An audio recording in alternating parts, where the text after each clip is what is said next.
Assalamualaikum warahmatullahi wabarakatuh. Baiklah Ananda, semoga kalian masih dalam keadaan sehat walafiat.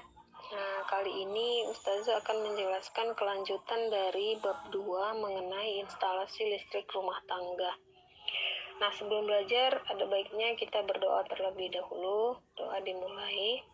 Rabbi zidni ilma warzuqni fahma wa amalan sholihah. Baiklah, langsung saja kita melanjutkan materi selanjutnya mengenai instalasi listrik rumah tangga. Nah, memasang instalasi listrik untuk rumah tangga ini memerlukan teknik perencanaan yang tepat. Selain bertujuan untuk keamanan dan kelayakan teknis, instalasi juga akan membuat fungsi yang maksimal tanpa harus mengurangi estetika dasar dari sebuah bangunan rumah hunian. Nah, kalian tahu bahwasanya supaya kita tidak menimbulkan kerugian, instalasi listrik ini harus dipasang dengan baik. Instalasi listrik ini bisa dikatakan baik apabila memenuhi 3 unsur. Yang pertama, memenuhi standar keamanan, mudah digunakan, dan juga rapi. Sebelumnya, kalian juga harus tahu pengertian dari instalasi tenaga listrik.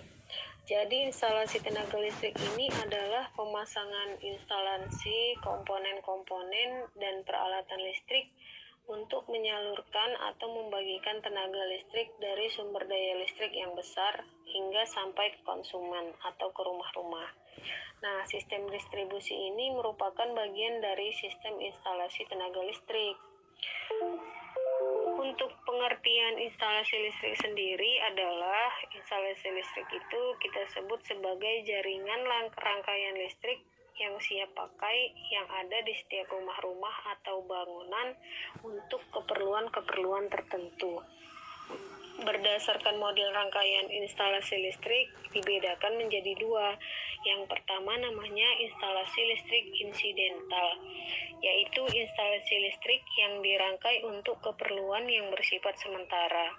Misalnya instalasi listrik untuk hajatan atau perkemahan. Contoh nih, misalnya kalian mau menggunakan jasa keyboard. Nah, kalian harus menggunakan instalasi listriknya atau memasang PCB agar listriknya kuat. Yang kedua, instalasi listrik permanen, yaitu instalasi listrik ini yang dirangkai untuk keperluan atau yang biasa kita pakai pada bangunan rumah-rumah yang bersifat tetap atau permanen. Misalnya instalasi listrik yang kita gunakan di rumah, gedung, ataupun pabrik. Nah, ada 2 teknik pemasangan kabel yang biasa diterapkan di sebuah rumah. Ada namanya inbound dan ada outbound. Nah, keduanya ini sama-sama menempel di dinding rumah. Untuk lebih jelasnya, Ustazah akan menjelaskannya di slide selanjutnya. Untuk sebuah komponen instalasi listrik ini kita definisikan sebagai suatu bagian penting yang terdapat dalam sebuah bangunan atau gedung yang berfungsi sebagai penunjang kenyamanan penghuninya. Nah, saat ini listrik sudah menjadi kebutuhan utama mengingat sebagian besar perabotan rumah tangga kita memerlukan energi listrik. Nah, agar energi listrik tersebut memiliki daya guna yang tepat, kita perlu mengenal kelengkapan instalasi listrik pada rumah tinggal atau rumah hunian. Yang pertama ada namanya saklar. Saklar ini adalah suatu komponen alat listrik yang dipakai dalam rumah tangga untuk menyambung atau memutus aliran arus dari sebuah listrik. Berdasarkan tempat dan pemasangannya, saklar ini dibedakan menjadi 2 kategori. Yang pertama inbound dan outbound. Kalian bisa lihat pada gambar itu ada stop kontak dan juga saklar yang berupa inbound dan outbound. Kemudian berdasarkan fungsinya lagi, saklar ini dibedakan menjadi 2. Ada namanya saklar on off atau saklar push on. Nah, itu juga bisa kalian lihat pada gambar yang di tengah, ada 2, ada on off. Kalian bisa lihat ada lagi di sebelahnya saklar push on off. Ini biasa dipasang pada mobil atau sepeda motor. Nah, ada juga berdasarkan jenis per unit saklar itu dibedakan menjadi saklar tunggal dan saklar majemuk. Kalian bisa melihat contoh saklar majemuk dan saklar tunggal pada gambar. yang tombolnya satu bisa kita sebut sebagai saklar tunggal, dan saklar majemuk yang tombolnya ada dua. Oke. Adapun macam-macam saklar bisa kalian lihat pada gambar, ada banyak Ananda. Ini biasa digunakan untuk peralatan elektronik, bisa berupa komputer ataupun yang dibuat sebagai media untuk menyambungkan arus. Oke, yang kedua ini ada namanya stop kontak. Nah, stop kontak ini adalah terminal akhir dari sebuah instalasi listrik yang dipasang secara permanen, baik digunakan sebagai penghubung untuk menyalurkan energi listrik ke beberapa peralatan listrik yang kita sebut sebagai beban. Kalian bisa lihat contoh stop kontak yang ada di dinding ditempel secara permanen. Ada juga stop kontak yang bisa disambung menggunakan kabel ya. Nah, perpanjangan stop kontak ini biasa kita sebut sebagai extension outlet, atau ini dapat berupa kabel-kabel roll atau kita mengenalnya dengan cok sambung ya. Biasanya ini listriknya berkapasitas dengan 10 ampere sampai 16 ampere. Pada rumah-rumah biasanya 2200 volt ampere sampai 3300 volt ampere untuk kapasitas 220 volt pada setiap rumah. Nah, berdasarkan pemasangannya, stop kontak ini juga kita bedakan menjadi dua. Yang seperti Ustazah jelaskan, yang pertama ada namanya stop kontak inbound dan ada juga outbound. Sama juga seperti saklar tadi. Kalian bisa lihat itu di gambar beberapa contoh stop kontak. Jadi kalian udah tahu ya yang mana saklar, yang mana stop kontak. Selanjutnya ada namanya bargainzer. Bargainzer ini merupakan alat yang berfungsi sebagai pembatas daya listrik yang masuk ke rumah tinggal atau rumah hunian. Nah, sekaligus untuk pengukur jumlah daya listrik yang kita gunakan sehari-hari, atau biasa kita sebut dalam satuan kWh, kilowatt hours. Nah, adapun berbagai macam fungsi dari bargainzer ini adalah sebagai pembatas daya yang digunakan oleh pelanggan. Biasanya kita bisa menggunakannya sesuai dengan kontrak pemasangan, atau yang sekarang bisa kita gunakan seperti token ya. Kita bisa mengisinya jika token itu sudah habis. Yang kedua, ini fungsinya untuk mencatat daya yang kita pakai, atau biasanya kita bilang ini meteran listrik ya.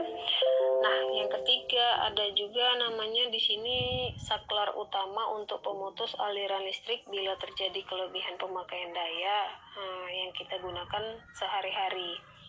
Misalnya kalau ada gangguan hubungan singkat, kita bisa melihat di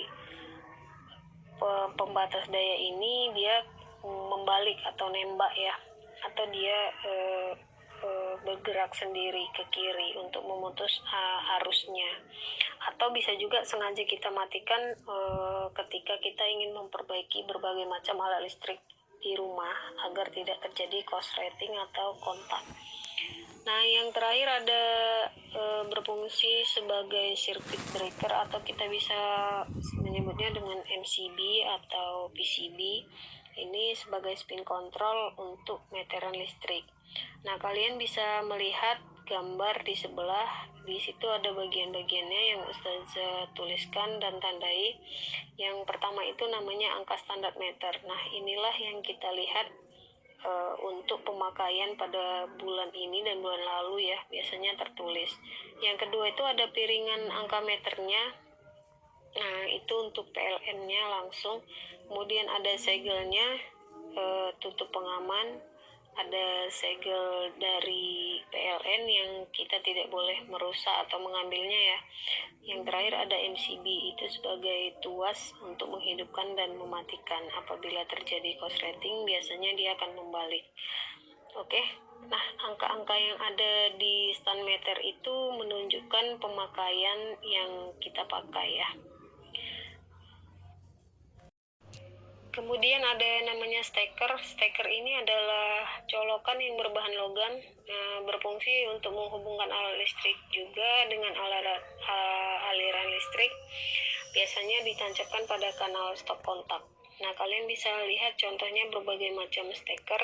Jadi beda ya, stop kontak sama steker ya. Jadi kalian sudah bisa membedakan yang tadi saklar, stop kontak, organizer sama steker, udah tahu ya. Ada juga nih pada gambar di samping yang biru, steker besar ini biasanya udah dilengkapi dengan lempeng logam yang berfungsi sebagai ground atau pengaman. Ini biasa juga dipakai sebagai colokan genset ya, Ananda. Oke, untuk lebih jelasnya nanti tentang steker, Ustazah akan jelaskan pada pertemuan berikutnya. Ada lagi namanya kabel.